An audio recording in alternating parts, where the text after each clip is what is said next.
बृहस्पतिवार व्रत कथा सुनते हैं। एक समय की बात है कि भारतवर्ष में एक राजा राज्य करता था। वह बड़ा प्रतापी और दानी था। वह नित्य प्रतिदिन मंदिर में दर्शन करने जाता था। वह ब्राह्मण और गुरु के सेवा किया करता था। उसके दरवाजे से कोई भी निराश होकर नहीं लौटता था तथा वह प्रत्येक गुरुवार को व्रत रखता था एवं पूजन करता था। हर एक दिन गरीबों की सहायता किया करता था, परंतु यह सब बातें उसकी रानी को अच्छी नहीं लगती थी। वह न व्रत करती और न किसी को एक पैसा तक दान में देती थी तथा राजा से भी ऐसा करने को मना किया करती थी। एक समय की बात है कि राजा तो शिकार खेलने वन को गए हुए थे। घर पर रानी और दासी थी। उस समय गुरु बृहस्पति देव एक साधु का रूप धारण कर राजा के दरवाजे पर भिक्षा मांगने गए। रानी से भिक्षा मांगी तो वह कहने लगी कि हे साधु महाराज, मैं इस दान पुण्य से तंग आ गई हूँ। मेरे से तो घर का कार्य ही समाप्त नहीं होता। इस कार्य के लिए तो मेरे पतिदेव ही बहुत हैं। अब आप इस प्रकार की कृपा करें कि यह सब धन नष्ट हो जाए तथा मैं आराम से रह सकूं। साधु बोले, हे देवी, तुम तो बड़ी विचित्र हो। संतान और धन से कोई भी दुखी नहीं होता, इसको सभी चाहते हैं। पापी भी पुत्र और धन की इच्छा करता है। अगर आपके पास धन अधिक है तो भूखे मनुष्यों को भोजन कराओ, प्याऊ लगवाओ, ब्राह्मणों को दान दो, धर्मशाला बनवाओ, कुआं, तालाब, बावड़ी, बाग बगीचे आदि का निर्माण कराओ तथा निर्धन मनुष्यों की कुमारी कन्याओं का विवाह कराओ और अनेकों यद्यपि धर्म कार्य करो। इस प्रकार के कर्मों से आपके कुल का और नाम परलोक में सार्थक होगा एवं स्वर्ग की प्राप्ति होगी। मगर वह रानी इन बातों से खुश ना हुई। वह बोली, हे साधु महाराज, मुझे ऐसे धन की आवश्यकता नहीं है जिसको और मनुष्यों को दान दूं तथा जिसको रखने संभालने में मेरा सारा समय बर्बाद हो जाए। साधु ने कहा, हे देवी, तुम्हारी ऐसी इच्छा है तो ऐसा ही होगा। मैं तुम्हें वैसा बताता हूँ, तुम वैसा ही करना। बृहस्पतिवार के दिन घर को गोबर से लीपना, अपने केसों को धोना, केसों को धोते समय स्नान करना, राजा से कहना वह हजामत करवावे, भोजन में मांस मत रखाना, कपड़ा धोबी के यहाँ धुलने डालना। इस प्रकार 7 बृहस्पतिवार करने से तुम्हारा सब धन नष्ट हो जाएगा।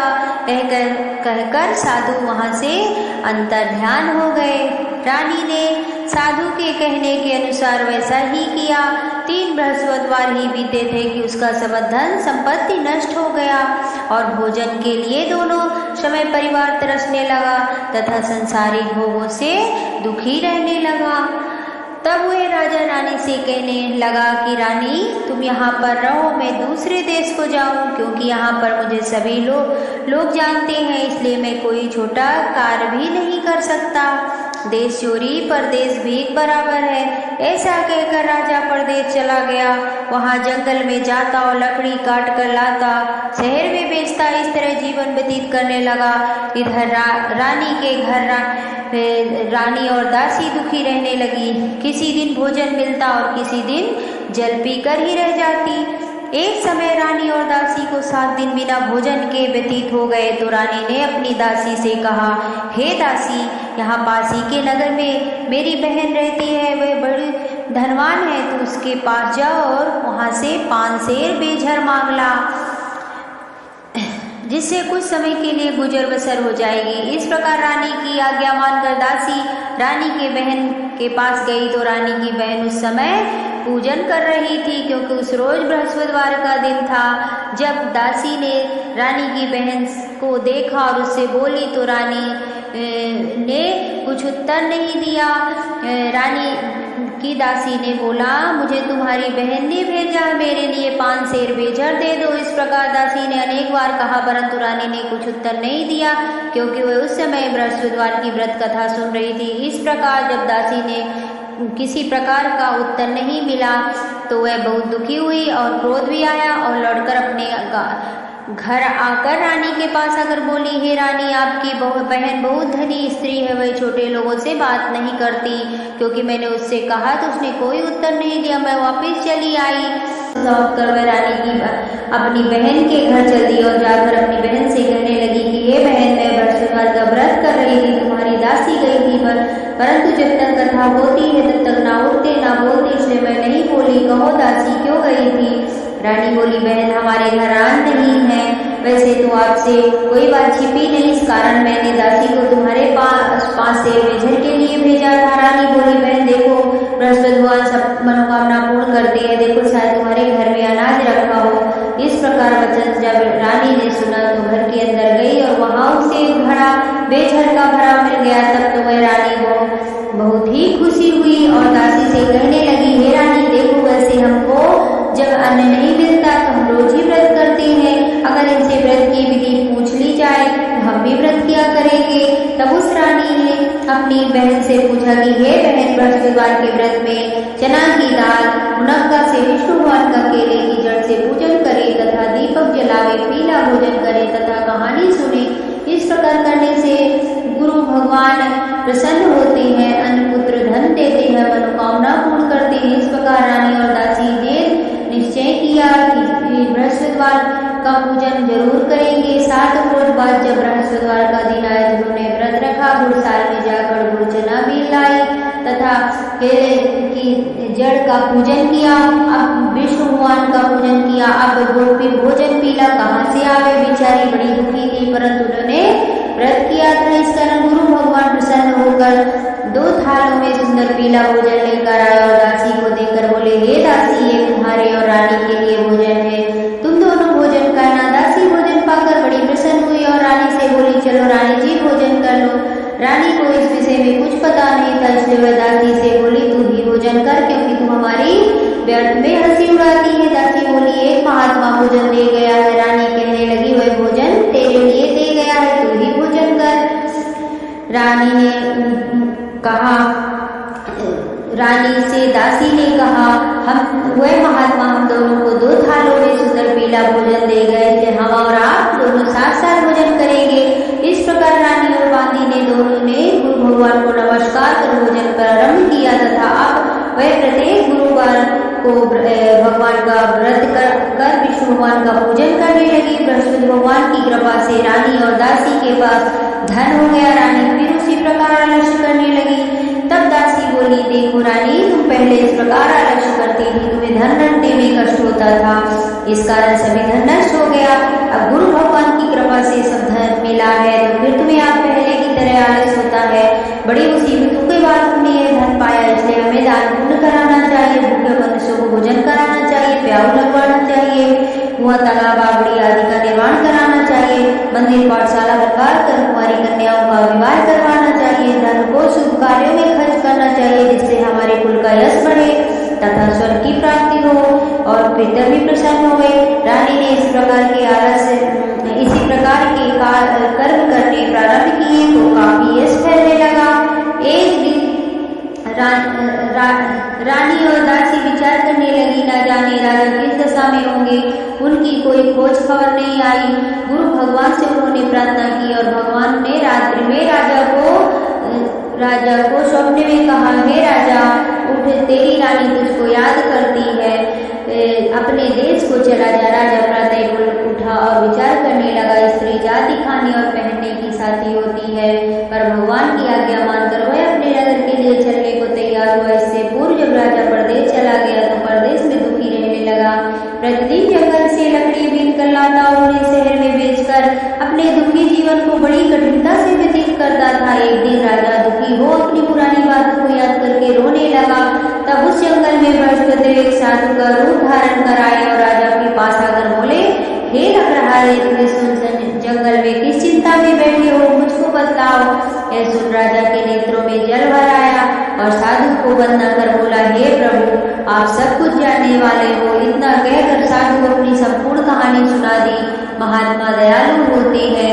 वे राजा से बोले, हे राजा, तुम्हारी स्त्री ने बृहस्पति देव का अपराध किया था, जिस कारण तुम्हारी यह दशा हुई। अब तुम किसी प्रकार की चिंता मत करो, भगवान तुम्हें पहले से अधिक धन देगा। देखो, तुम्हारी स्त्री ने बृहस्पति भगवान का व्रत प्रारंभ कर दिया है और अब तुम मेरा कहा मानकर बृहस्पतिवार को व्रत करके चने की दाल जल के लोटे में डाल कर केले के जड़ का पूजन करो। सब मनोकामना पूर्ण करेंगे।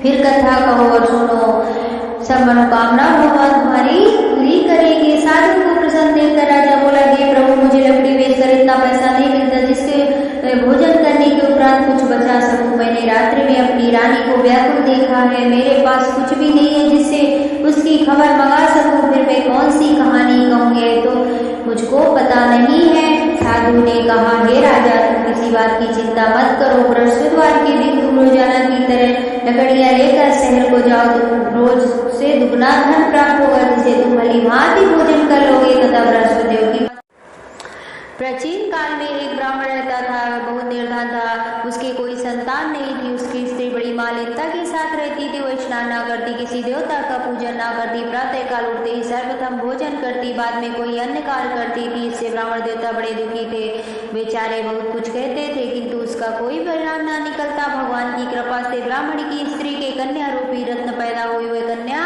अपने पिता के घर में बड़ी होने लगी। वह बालिका प्रातः स्नान करके विष्णु भगवान का जाप करने लगी, बृहस्पतिवार का व्रत करने लगी, अपने पूजा पाठ को समाप्त करके स्कूल जाती और अपनी मुट्ठी में जौ भर के ले जाती और पाठशाला के माल में डालती जाती।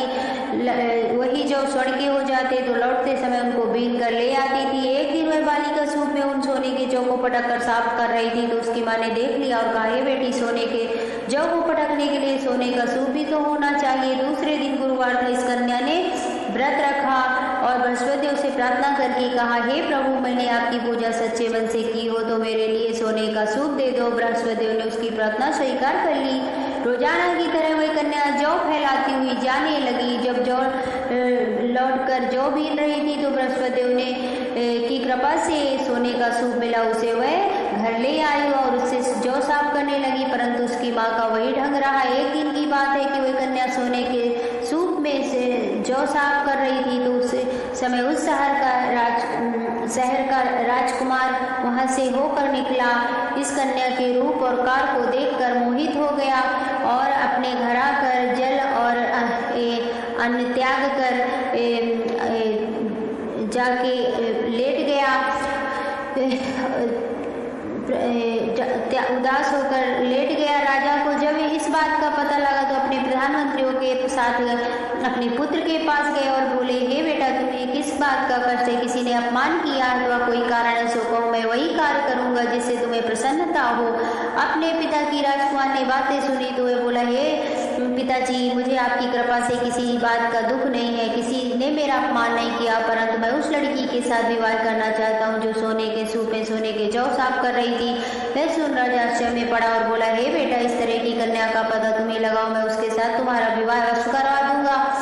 राजकुमार ने उस लड़की के घर का पता बतलाया तो उस लड़की के घर गए और ब्राह्मण की कन्या का विवाह राजकुमार के साथ संपन्न हो गया। कन्या के घर से जाते ही पहले की भांति उस ब्राह्मण के देवता के घर में गरीबी का निवास हो गया। अब भोजन के लिए भी अन्न बड़ी मुश्किल से मिलता था। एक दिन दुखी होकर ब्राह्मण देवता अपनी पुत्री के पास गए। बेटी, किसने पिता की दुखी अवस्था को देखा और तुम अपनी माँ का समाचार पूछा? तब ब्राह्मण ने सभी हाल कहा। कन्या ने बहुत सा धन देकर अपने पिता को विदा कर दिया। इस तरह ब्राह्मण का कुछ समय सुखपूर्वक व्यतीत हुआ। कुछ दिन बाद फिर वही हाल हो गया। ब्राह्मण फिर अपनी कन्या के यहाँ गया और सभी हाल कहा तो लड़की बोली, हे पिताजी, आप माताजी को यहाँ लिवा लाओ, मैं उन्हें विधि बता दूंगी जिससे गरीबी दूर हो जाए। वह ब्राह्मण देवता अपनी स्त्री को साथ लेकर पहुंचे तो पुत्री ने अपनी माँ को समझाने लगी, हे माँ, तुम प्रातः काल उठकर प्रथम स्नान करके विष्णु भगवान का पूजन पाठ करो तो सब दरिद्रता दूर हो जाएगी। परंतु उसकी माँ ने एक भी बात नहीं मानी और प्रातः काल उठकर अपने पुत्री के बच्चों को जूठन को खा लेती थी। एक दिन उसकी पुत्री को बहुत गुस्सा आया और एक रात कोठरी में सभी सामान निकाल दिया और अपनी माँ को उसमें बंद कर दिया। प्रातः काल उठ उसमें से निकाला तथा स्नान करा के पूजा पाठ करा तो उसकी माँ की बुद्धि ठीक हो गई और फिर प्रत्येक बृहस्पतिवार को व्रत करने लगी। इस व्रत के प्रभाव से इसकी माँ भी बहुत धनवान हो तथा पुत्रवती हो गई और बृहस्पति जी के प्रभाव से स्वर्ग प्राप्त हो गई तथा ब्राह्मण भी सुखपूर्वक श्लोक के सुख भोग कर स्वर्ग को प्राप्त हुए। इस तरह कहानी कहकर साधु देवता वहां से लोप हो गए। धीरे धीरे समय व्यतीत होने पर फिर वही बृहस्पतिवार का दिन आया। धीरे धीरे समय व्यतीत होने पर फिर वही बृहस्पतिवार का दिन आया। राजा जंगल से लकड़ी काट कर किसी शहर में बेचने गया। उसे उस दिन से और दिन से अधिक धन मिला। राजा ने चना गुड़ आदि लाकर बृहस्पतिवार का व्रत किया। उस दिन से उसके सभी क्लेश दूर हो गए। परंतु जब दोबारा गुरुवार का दिन आया तो बृहस्पतिवार का व्रत करना भूल गया। इस कारण बृहस्पति भगवान नाराज हो गए। उस दिन उस नगर के राजा ने विशाल यज्ञ का आयोजन किया तथा शहर में यह घोषणा करवा दी कि कोई भी मनुष्य अपने घर भोजन ना बनावे, ना आग जलावे, समस्त जनता मेरे यहाँ भोजन करने आवे। अगर इस आज्ञा को जो ना मानेगा उसके लिए फांसी की सजा दी जाएगी। इस तरह की घोषणा संपूर्ण नगर में करवा दी गई। राजा की आज्ञा अनुसार शहर के सभी लोग भोजन करने गए, लेकिन लकड़हारा कुछ देर से पहुंचा, इसलिए राजा उसको अपने साथ लिवा ले गए और ले जाकर भोजन करा रहे थे तो रानी की दृष्टि उस खूंटी पर पड़ी जिस पर उसका हार लटका हुआ था। वह वहां दिखाई नहीं दिया। रानी ने निश्चय किया कि मेरा हार इस मनुष्य ने चुरा लिया है। उसी समय सैनिक बुलाकर उसको जेल खाने में डलवा दिया। जब राजा ने जेल खाने में गया तो बहुत दुखी होकर विचार करने लगा कि न जाने कौन से पूर्व जन्म के कर्म से मेरे लिए यह दुख प्राप्त हुआ है, और उसी साधु को याद करके रोने लगा जो कि जंगल में मिला था। उसी समय तत्काल बृहस्पति देव साधु के रूप में प्रकट हो गए और उसकी दशा को देखकर कहने लगे, अरे मूर्ख, तूने बृहस्पति देवता की कथा नहीं कही, इसी कारण तुम्हें दुख प्राप्त हुआ है। अब तुम चिंता मत करना। बृहस्पतिवार के दिन जेल खाने के दरवाजे पर 4 पैसे पड़े मिलेंगे, उनसे तू बृहस्पति देव की पूजा करना, तेरे सभी कष्ट दूर हो जाएंगे। बृहस्पतिवार के रोज उसे 4 पैसे पड़े मिले। राजा ने कथा कही और उसी रात्रि को बृहस्पति देव ने उस नगर के राजा को स्वप्न में कहा, हे राजा, तुमने जिस आदमी को जेल खाने में बंद कर दिया वह निर्दोष है, वह राजा उसे छोड़ देना। रानी का हार उसी खूंटी पर लटका हुआ है। अगर तू ऐसा नहीं करेगा तो मैं तेरे राज्य को नष्ट कर दूंगा। इस तरह की रात्रि को स्वप्न को देखकर राजा प्रातःकाल उठा और खूंटी पर हार टंगा देखकर लकड़हारे को बुलाकर क्षमा मांगी तथा राजा को योग सुंदर वस्त्र भूषण देकर विदा किया। गुरुदेव की आज्ञा अनुसार राजा अपने नगर को चल दिया। राजा जब नगर के निकट पहुंचा तो उसे बड़ा ही आश्चर्य हुआ। नगर में पहले से अधिक बाग, तालाब हुए तथा बहुत सी धर्मशालाएं, मंदिर आदि बने हुए थे। राजा ने पूछा, किसका बाग और धर्मशाला है? तब नगर के सब लोग कहने लगे कि ये सब रानी और बांदी के हैं। तो राजा आश्चर्य में पड़ गया और गुस्सा भी आया। जब रानी ने यह खबर सुनी कि राजा आ रहे हैं तो उसने बांदी से कहा कि हे दासी, देख राजा हमको कितनी बुरी हालत में छोड़ गए थे, वह हमारी ऐसी हालत देखकर लौट ना जाए, इसलिए तू दरवाजे पर खड़ी हो जा। आज्ञा अनुसार दासी दरवाजे पर खड़ी हो गई और राजा आए तो उन्हें अपने साथ लिवा लाई। तब राजा ने क्रोध करके अपनी तलवार निकाली और पूछने लगे, यह बताओ यह धन तुम्हें कैसे प्राप्त हुआ है? तब उन्होंने कहा, हमें यह सब धन बृहस्पति देव के इस व्रत के प्रभाव से प्राप्त हुआ है।